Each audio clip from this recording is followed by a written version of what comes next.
Sejam bem-vindos ao nosso vídeo. Agora vamos mostrar toda a evolução do cristianismo, desde seu surgimento junto do Islã, como se propagou na Idade Média e suas raízes que vemos até hoje em dia. Este vídeo foi elaborado por Bruna, Daniela, Luana Santos, Marcos, Valentine, Vitória Fernanda e Yasmin Saúde. Sejam muito bem-vindos e venham acompanhar com a gente essa história do cristianismo. O surgimento do Islã aconteceu por meio de Maomé, que nasceu em 570 d.C. e durante grande parte de sua vida trabalhou como comerciante. Maomé nasceu e viveu grande parte de sua vida em Meca, onde, depois da revelação do anjo Gabriel, ele passou a pregar a mensagem de Alá. Na época, a Península Arábica era marcada pelo politeísmo, e a época pré-Islã, na tradição muçulmana, é conhecida como Época da Ignorância. A pregação de Maomé desagradou as autoridades locais por atacar o politeísmo, e o profeta muçulmano e seus seguidores passaram a ser perseguidos. Essa perseguição colocou em risco a vida de Maomé e seus seguidores, e então o profeta do Islã recebeu um convite para estabelecer-se em Medina, em 622. Maomé mudou-se para essa cidade e esse evento ficou conhecido como Hégira. A Hégira é o marco que iniciou o calendário islâmico. Uma vez em Medina, Maomé começou a angariar forças o suficiente para formar um estado na cidade, com uma comunidade muçulmana conhecida em árabe como Umma.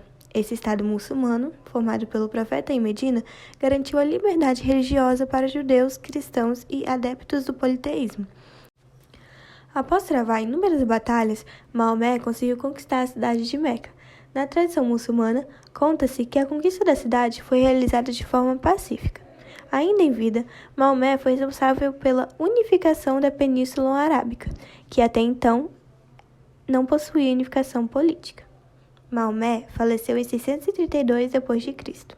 E depois disso, seus seguidores, os califas, trataram de expandir a mensagem do islamismo por outras regiões da Ásia, África e até a Europa. O Reino Franco do século VIII formou-se pelo empenho e engenho militar de Clovis e dos seus descendentes. Depois, com Pepino de Hestal, Carlos Martel e Pepino o Breve, tornou-se o mais forte e poderoso dos reinos bárbaros europeus, e prólogo do império que viria a ser edificado por Carlos Magno, filho de Pepino o Breve. Com efeito, Carlos Magno ascende ao trono em 771, depois do falecimento do seu irmão rival, Carlomano. Torna-se herdeiro do reino franco e responsável pela construção dos padrões governativos e culturais que dominaram toda a Europa durante vários séculos. Carlos Magno, ou Carlos I o Grande, foi um importante imperador e conquistador medieval da dinastia carolíngia. Grande defensor dos dogmas católicos, foi coroado imperador do Sacro Império Romano e Germânico em 800 pelo Papa Leão III, após tornar-se rei dos francos, de 768 a 814, e dos lombardos, a partir de 774, constituindo assim o Grande Império Carolíngio, que recebeu esse nome em sua homenagem. Suas ações foram muito importantes para reunificar diversas partes da Europa, as quais estavam fragmentadas desde a queda do Império Romano Ocidental em 476 d.C. Foi assim que o governante contribuiu com mudanças significativas no âmbito da cultura do medievo, do desenvolvimento da administração territorial e das estratégias focadas no expansionismo militar. De tal modo, além de colaborar com a disseminação da religião católica, foi um grande incentivador das letras e das artes, bem como um valorizador do ensino, o que o levou a realizar uma reforma educacional na Europa. Assim, as escolas passaram a funcionar nas cortes, mosteiros e bíspados, as quais incluíam as disciplinas gramática, retórica e dialética, aritmética, geometria, astronomia e música. Esse período de florescimento das artes e da cultura ficou conhecido como Renascimento Carolíngio. Durante a Idade Média, a Igreja Católica exercia uma influência poderosa e dominante sobre a sociedade europeia. No entanto, essa influência e poder também foram acompanhados por corrupção e abusos dentro da própria Igreja. Um dos principais problemas era a venda de cargos eclesiásticos, conhecido como simonia. Bispos e arcebispos frequentemente vendiam cargos para aqueles que podiam pagar por eles. em vez de selecionar candidatos com base em suas habilidades e qualificações. Esse comércio de cargos criou uma hierarquia corrupta e impediu o progresso da igreja. Outra forma comum de corrupção era a falta de celibato clerical. De acordo com as regras da igreja, os padres e sacerdotes deveriam permanecer celibatários, mas muitos violavam essa regra e tinham amantes e filhos. Além disso, muitos membros do clero também eram acusados de participar de orgias e outros comportamentos sexuais impróprios. A corrupção também estava presente nas finanças da igreja. A igreja coletava grandes quantidades de dinheiro através de dízimos e doações, mas muitas vezes esses fundos eram usados para sustentar a luxuosa vida dos sacerdotes, em vez de ajudar os pobres e necessitados. Essa corrupção não passou despercebida pelos fiéis, que muitas vezes se revoltavam contra a igreja e seus líderes.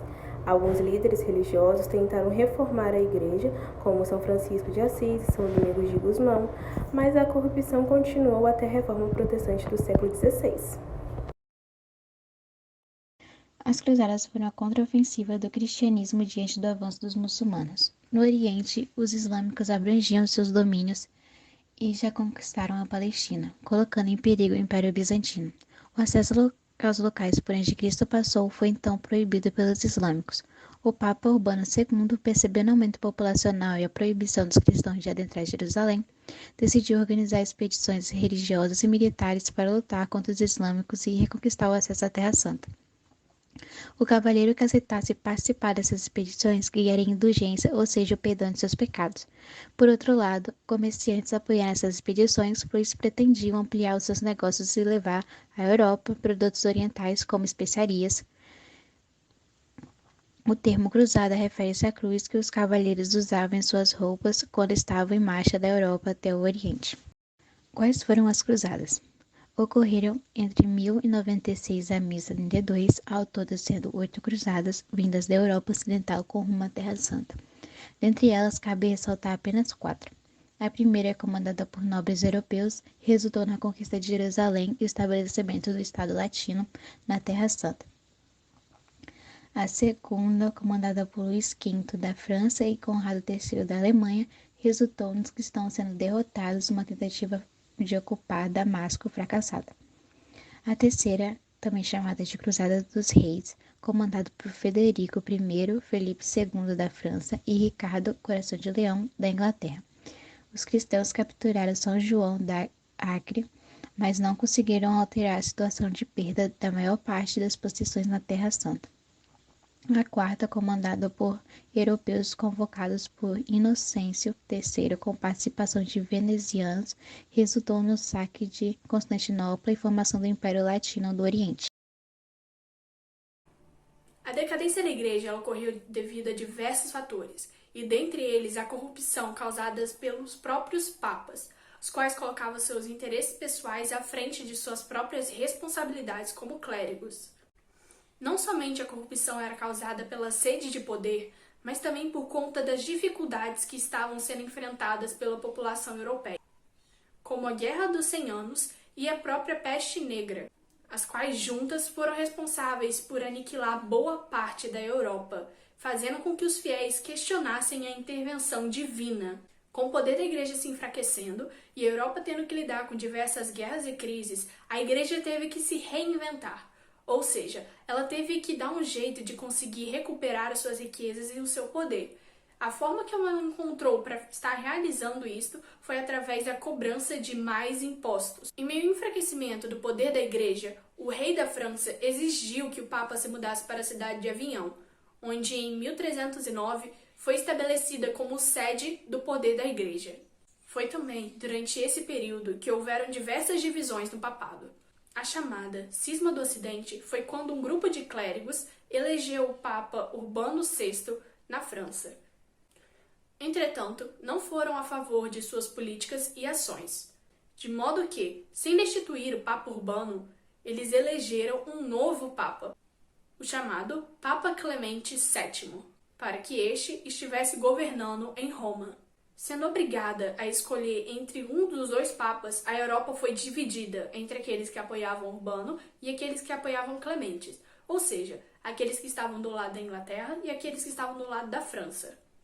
Em 1423, a Igreja percebeu o erro que tinha cometido ao eleger 2 papas ao mesmo tempo. De modo que durante um concílio promovido pela Igreja, ambos os papas renunciaram a seus cargos e o novo papa foi escolhido para toda a Europa.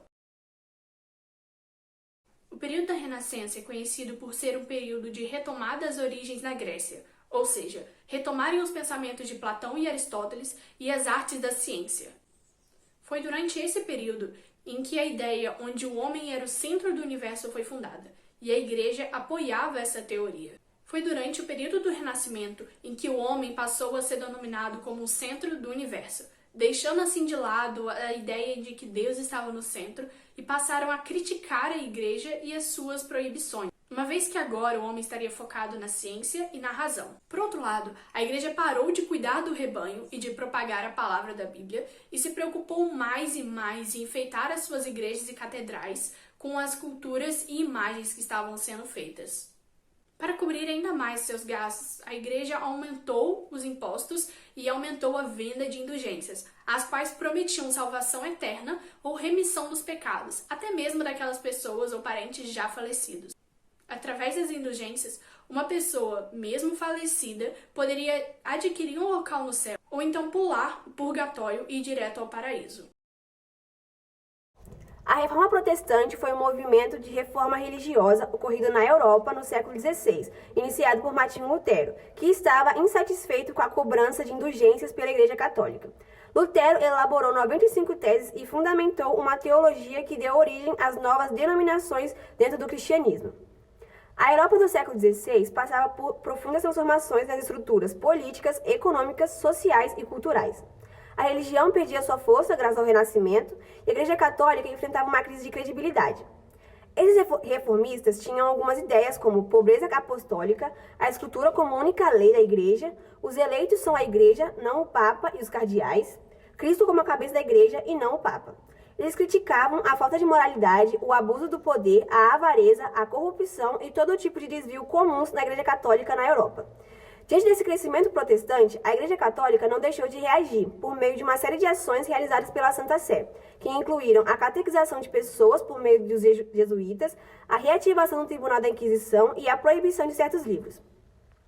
A criação de seminários que garantiam uma melhor formação dos sacerdotes, a Inquisição como uma instituição que promovia a perseguição aos hereges, além do Concílio de Trento, realizado em 3 ciclos, entre 1545 e 1563, que debateu e reforçou algumas questões doutrinadas importantes ao catolicismo, como a infalibilidade do Papa, como parte da doutrina católica, e foi determinado que a venda de indulgências, o estopim da reforma protestante, estava proibida.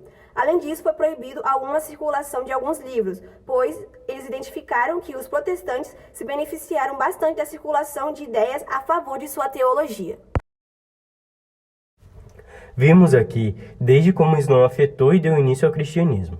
Vimos como parte da história do Reino Franco e como Carlos Magno teve apoio do Papa Leão após a conquista dos bárbaros sobre Roma, e como ele ajudou a propagar o cristianismo. Vimos como a Igreja Católica foi se distorcendo com seus dogmas e como o escândalo da corrupção foi lidado com a Reforma Protestante. Vimos como, posteriormente, o cristianismo se espalhou pelo mundo com as cruzadas, a chegada até as Américas e parte de sua queda junto ao movimento renascentista, como foi se reerguer mais tarde e como ela se readequou após esses movimentos e veio parar nos nossos dias, proibindo a venda de indulgências, além da proibição de alguns de seus livros de circularem. Bem, agradecemos a atenção e esperamos que tenham tirado proveito e gostado da aula. Até a próxima!